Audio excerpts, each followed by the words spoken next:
tonight. But wait, there's more.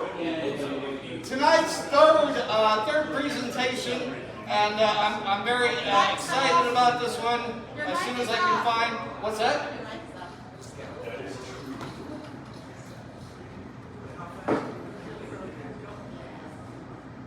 Teaser, I need some help. Okay.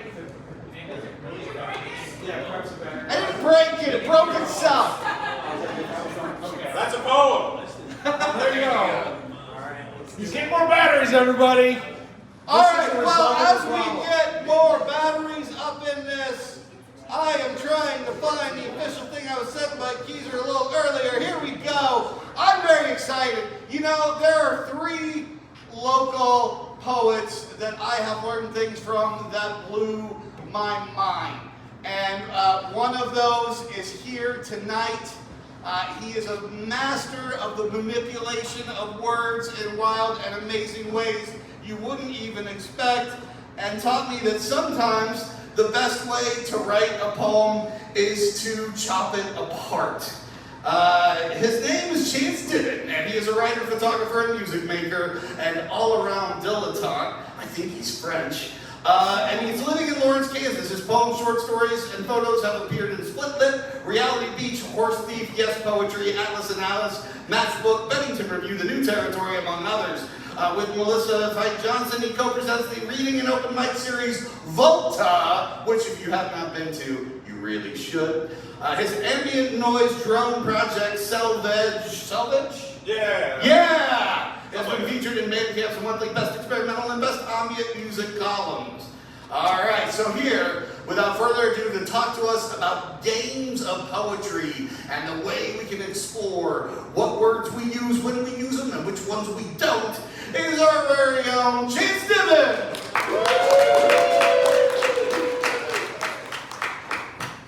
Wow, thank you for that great introduction, Will. I want to have for a clarification. I don't run Volta anymore. We've handed it off to a new crew, although they still wrote me in, mostly because I'm just there drinking and they say, come on up. And I go, what the fuck else am I doing? kind of like how I started with this.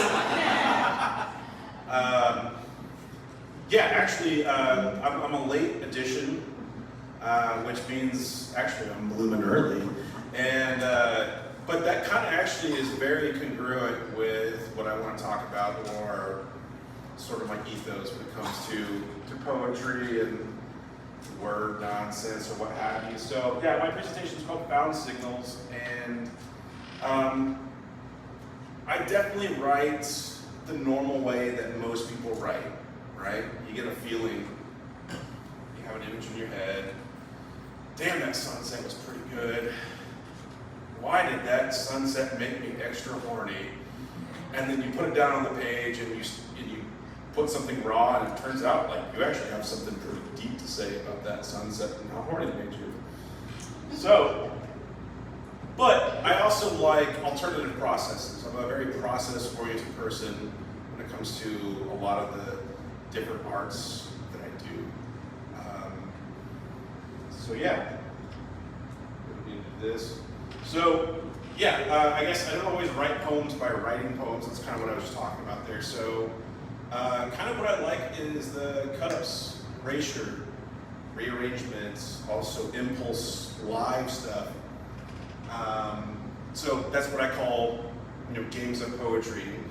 These kind of things are often introduced to new students of poetry in poetry workshops as a way of, hey, here's another interesting way of writing a poem, and then, oftentimes move on from that. But my ADHD-ass mind latched onto them hardcore like a pit bull, and I really, really love these processes. They really, really teach you something. So, question. What the fuck is a poem anyways?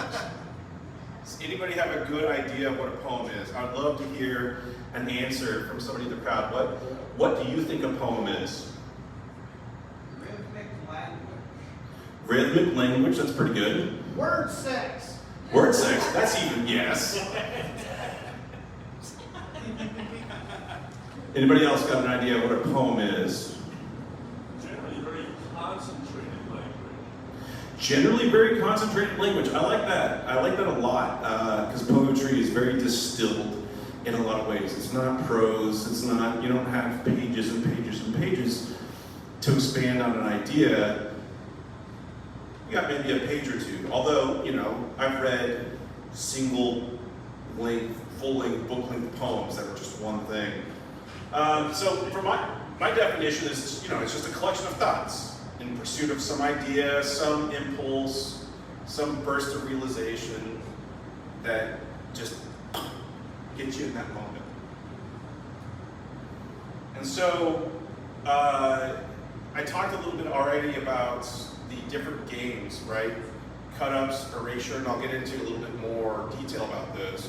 But we talk about received forms, those are games in a way too, like the sonnets of Shakespeare. What Will is doing with parodying those forms, that is a game. And that's kind of the point is, this is supposed to be fucking fun. Even when it's a bummer, it's supposed to be fun. It's supposed to challenge you and push you outwards. And so, you know, there are different forms, right? So sonnet, villanelle, ode, haiku, ghazal, etc. And so what you're doing there when you write to those forms, you are writing to a received form, and that, again, is a game. That is a challenge, that is something you are pursuing, but that is you fashioning what is out here to fit an existing form. But what if this was over here? What if the process was the form? So then we get into, then we get into cut-ups. So here's my example of a cut-up. Fallow airplane searching for passengers. It's just literally something I just saw from an article and I just kind of, so cut-ups, if you're not familiar, it's basically taking words, putting them in a hat, putting them in whatever container you have, pulling them out, and rearranging them and making a poem out of them. There are different ways of doing it. You can do it very strict. You know, you can do it as it comes. You can rearrange it until you like what you like. Some people have different approaches. You know, some people are very much about, this is the word, this is the verb form, this is what this needs to be, this is the poem. And, you know, and then some people are a little bit more loose with the rearrangement. It has some very strong dada roots, very, very strong dada roots. And then there's also a modernist influence from writers like T.S. Eliot, who is basically collaging the news of the world with his own neuroses, all in one package right there. John Dos Passos as well, who is collaging a narrative with news articles and headlines, and all these little bits that are existing in one thing that create a montage, that are cut up and synthesized. Then we talk about Byron Gisson and William S. Burroughs, who really accelerated and developed this idea further. And then from them, that gets shot into a surprising amount of influence on musicians, such as David Bowie. There's an amazing video where you can watch David Bowie literally write a song from the cut-up method. He's talking about it. It's during the, I think, the Aladdin Sane period. It's great. Kurt Cobain, definitely. Tom York, that's how most of Catering was written. I don't know if you like that album or not, but that's how it was written. They put words in a hat, they pulled it out. And then also you can kind of see the idea of this reflected in magnetic poetry. Again, why I like this is it takes you out of the normal process and it brings you into different associations, shows you what is really there behind the language, because language is a virus and a conspiracy. So this is an example from Byron Gisson. So Byron Gisson,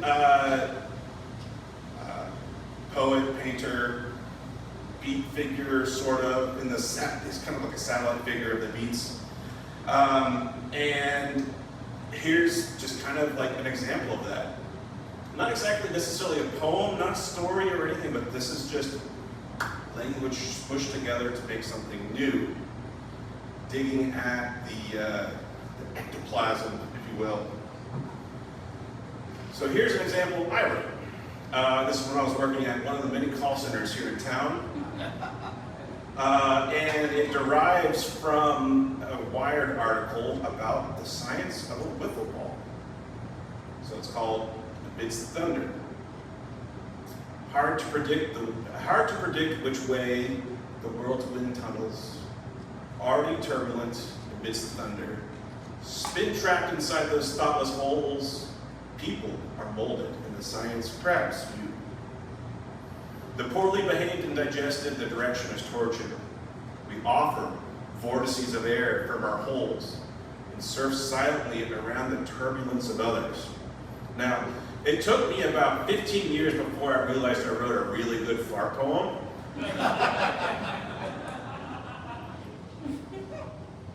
That's pretty solid. So the next method that we can talk about is erasure blackout. So this is where you would take elements of existing texts, remove, erase to reveal a new piece.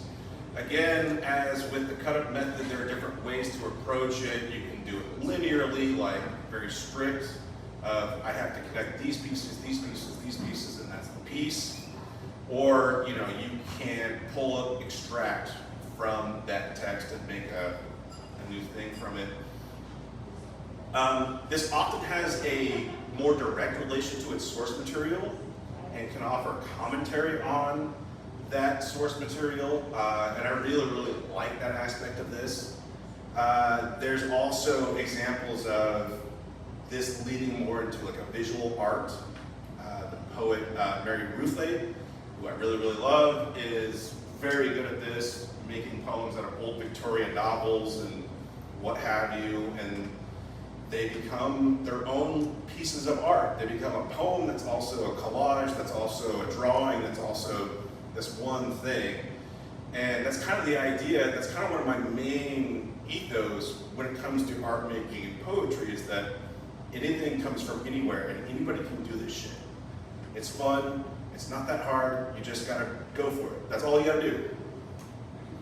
So this is a great example of an erasure by the poet Tracy K. Smith. It's called Declaration. And maybe some of you already know what it's from, but I'll tell you the source material after I read this. He has sent hither swarms of officers to harass our people.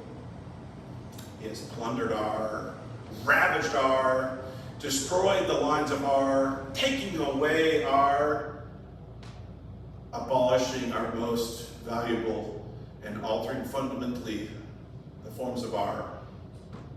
In every stage of these oppressions, we have petitioned for redress in the most humble terms. Our repeated petitions have only been answered by repeated injury. We have reminded them of circumstances of our immigration and settlement here, taken captive on the high sea to bear. So, anybody got a guess on what the source material here is? Hamilton. No. Hamilton. No. Kind of. Somebody said the Declaration of Independence, and that is 100% correct. And you also want to consider the time frame in which this poem was written and presented, which is in, I believe, like 2018. So it very explicitly is also pointing to the issues of, say, the current administration that was in, well, wow, that's weird. The old administration that is now the current administration, how does that work? Pointing that the crimes and the vindictiveness, pointing that to the foundation of our country, which is very, very, very insightful and political. And there is a lot of erasure works that are very, very political in relation to their text. I'm thinking of Solmaz Sharif's Look, or Philip Mitre's Sand Opera. The latter, which is based off of a standard operating procedure from the Iraq War. So that's Sand Opera. You can say, yeah. So there's my example. I'm not going to go into it too much, I guess. But this is a book I found at Goodwill called Breaking Your Horse's Bad Habits. And I turned that into a chapbook called No Mouth, No Horse. And, you know, I thought there was something there. There was a lot of really weird ideas that came from that.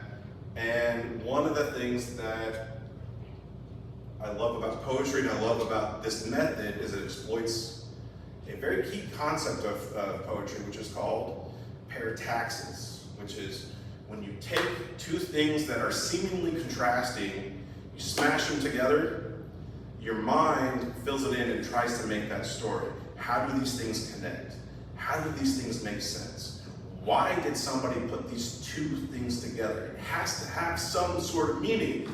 And sometimes it doesn't. Sometimes we're just fucking with you, but that's what we do.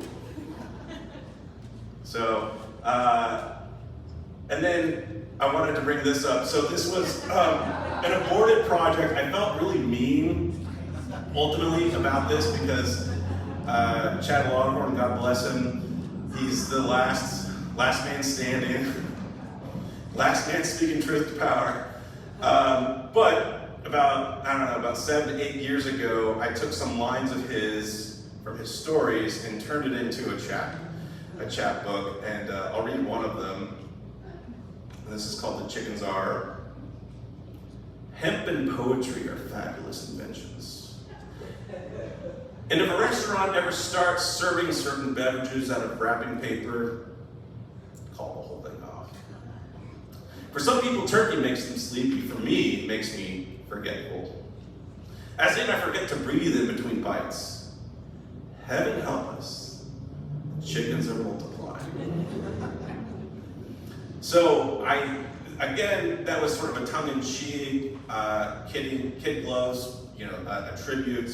Like literally, I really mean it. It was a tribute to him. I mean, when you talk about tie stains as much as he does, and some of the sentences that he put out into the world, you have to know that some people are actually reading and listening.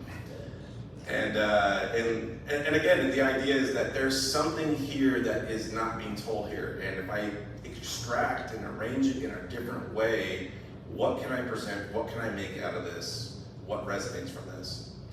And that's kind of, again, the main idea is that this gets you out of your normal linear way of thinking. It embraces randomness, it embraces the chaos of it, it embraces the chance, it gives up control. So part of what you do in these processes is you give up control to be a better author. And so that moves me to my next thing, which is impulse, live, collaborative. So impulse would be like first thought, best thought, right? Do it in the moment, write what you have, and that's what you got. That's your poem, that's your piece, that's your base material. You can edit it down later, you can save those lines later, you can throw it in the trash if it's not good. You can do whatever you want with it. There are no rules. These are just processes. They're just processes, and again, it's supposed to be fun, it's supposed to be exercising the mind, getting some energy out, and maybe you come out with something good, maybe you don't. But, there are better ways, worse ways you could spend your time, right? You could watch another Pawn Stars marathon. I usually do. And so that ties into kind of free writing and freestyling. So when we're talking about, actual live performers when they freestyle. But it also can be done alone or with a group. And what I wanted to get into is what does it reveal about our individual or collective subconsciousness in a moment? What does it tell us about where we're at? And let's find out. Y'all ready? Yeah. Edward, can I have your help, please?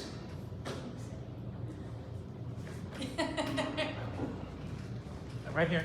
All right. So what we are going to do as a room, we are going to write a poem together. Edward is going to point at you. You are going to give us a word, and don't think about it too hard. You just give us a word, and then I'll read it, and then we have our group poem. Yeah. Okay. So yeah, Rubra. Magnetic. Magnetic. Yes. Placard. Fox. Fox. Geranium. Pineapple. Pineapple or geranium? Pineapple, geranium.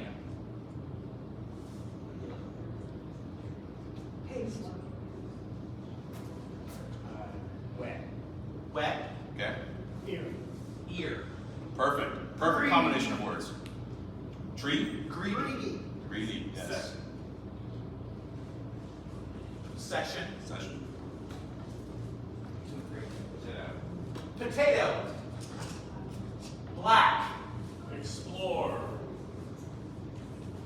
Beer. Beer. Explode or explore? Explode. Hell yeah. Between. Chocolate. Stolen. Stolen. Abbreviated. Thump. Quatrain. Quatrain. Choices. Arctic. Arctic. Tomorrow. Huddles. Maniac.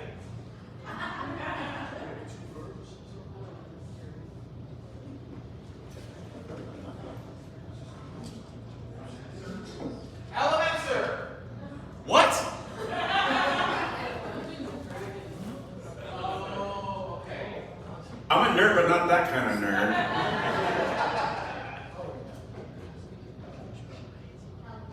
Calico. Tangy. Say what?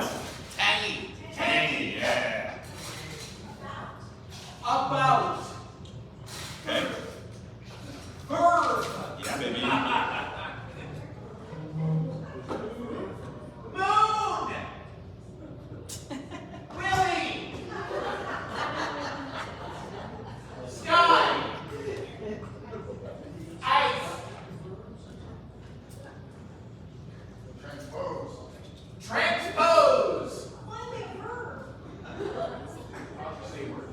Ice. You already had ice. Floral. Floral. Ed, you didn't give me a word. Doritos. All right. Give me a second here, man. While Chance completes this poem, we've all had a lot of fun here tonight, but Nerd Night is sort of predicated on having nerds that talk.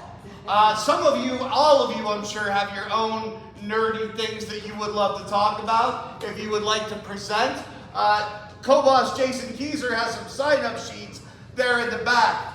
20 minutes goes by really, really quickly, and you have the benefit of a mic and a PowerPoint. So if any of you have not presented, we would love to hear what you are passionate about. For me, that's one of the most amazing things about Nerd Night, is finding out other people in your community are weird like you. So sign up, and if you want to sign up, but you're like, I can't do 20 minutes, Keyser said earlier, summer shorts are an amazing way to start with a little taster of your nerdiness at 3 minutes. So thank you so much for coming out, but we're going to get this poem now. Is that enough stalling time? Yes. All right. No, I just wanted to apologize. I didn't start my timer, so it's at 19:59 for me. Finish the poem. Okay. You can't tease us. That's my time. I'll see you, everybody. Yes. All right. I read the magnetic placard about the fox. He ate a pineapple and a geranium pasted on a wet ear. I was greedy in my sessions. I felt like a black potato exploring. My beer exploded. Can't remember what that one was, but my beer exploded and I stole some chocolate. My life feels abbreviated. Thump, another quatrain, choices. Now I live in the Arctic. Tomorrow it's puddles. Tomorrow it's a yakamaniac. Tomorrow it's the elements. Tomorrow is a twangy calico. About which verb does the moon willy? I say the sky, and I say the ice. I say it's all transposed like floral Doritos. Thanks.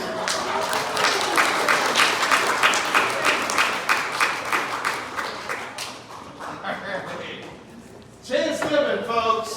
Be sure to sue him once he gets that published.